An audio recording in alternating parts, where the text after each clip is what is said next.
Bonjour ou bonsoir tout le monde. Bienvenue à la deuxième partie de notre évocation sur l'indépendance de Maurice. Nous voici donc en septembre 1965 à Londres, où la puissance coloniale a invité les dirigeants des partis politiques à une conférence constitutionnelle. À cette conférence, Londres se trouve en face d'un parti des Blancs, le Parti mauricien, et d'un parti des hindous, le Parti travailliste. Rappelons cependant que le Parti travailliste, fondé par le docteur Curé, était le parti des créoles, descendants d'esclaves. Mais lorsque Guy Rosemont, son leader créole, qui était très populaire auprès des créoles, est devenu trop malade pour rester à sa tête, il a passé la main au docteur Siousaga Goulam. Celui-ci n'était pas au Parti travailliste dès le début. Il l'a rejoint lorsque le parti était devenu très populaire et a le soutien des descendants d'esclaves et des descendants de travailleurs engagés. Dès qu'il est devenu le leader du Parti travailliste, il en a profité pour détourner le parti de son objectif initial pour en faire un parti hindou. Le parti mauricien milite en faveur de l'intégration de Maurice à la Grande-Bretagne et réclame un référendum pour permettre à la population d'en décider. Le Parti travailliste, qui estime que le pays est mûr pour l'indépendance, réclame des élections générales pour permettre à la population d'en décider.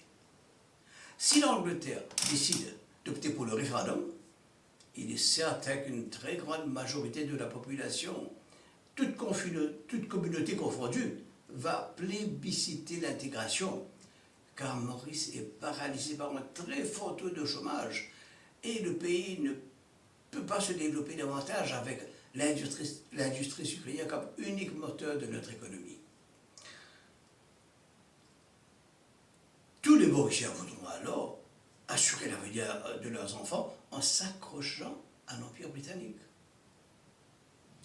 Mais si la Grande-Bretagne décide de choisir des élections générales, les candidats travaillistes à ces élections, bien entendu pour la plupart hindous, descendants de travailleurs engagés indiens, pourront facilement convaincre les électeurs hindous de voter pour les candidats de leur communauté, leur religion, leur culture.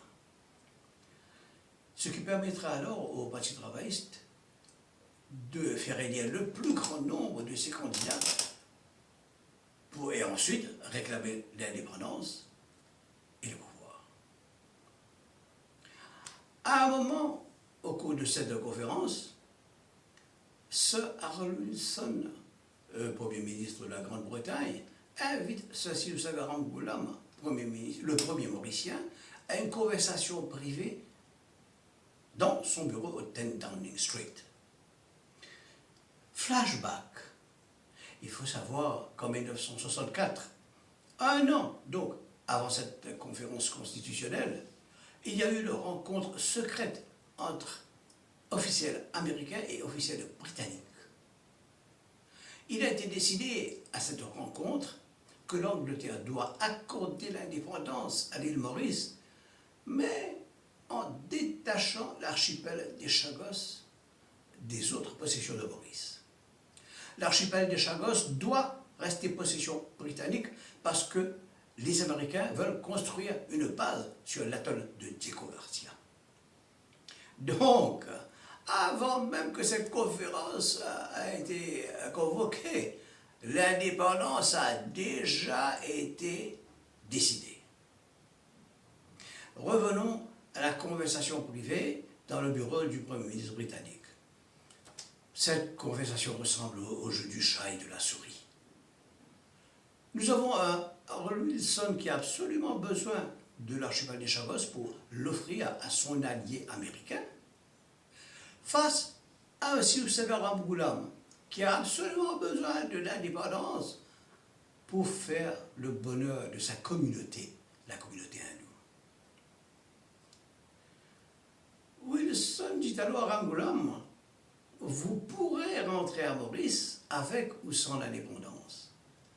Mais si vous voulez l'indépendance, il vous faudra auparavant détacher l'archipel des Chagos des autres possessions de l'île Maurice.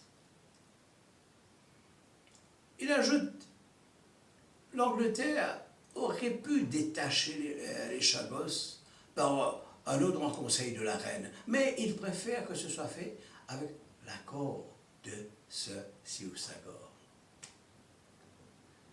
Ramgoolam n'est pas naïf, loin de là.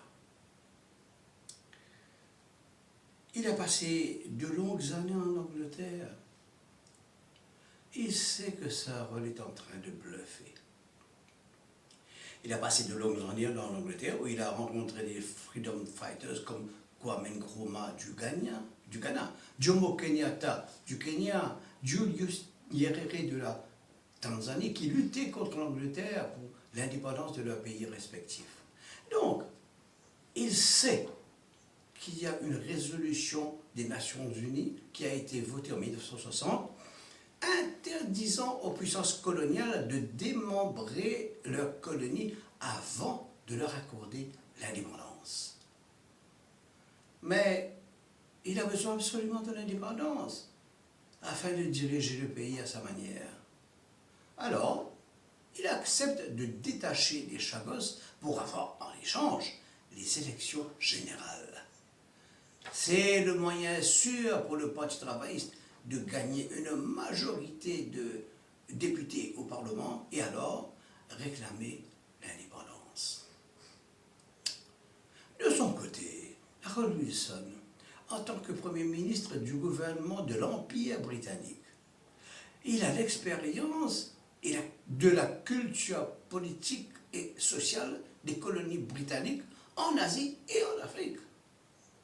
Il sait très bien que dans les élections, les tribus et communautés votent pour les candidats de leur tribu ou communauté ethnique. Donc, offrir les élections générales est équivalent à offrir l'indépendance sur un plateau à Ramgoolam.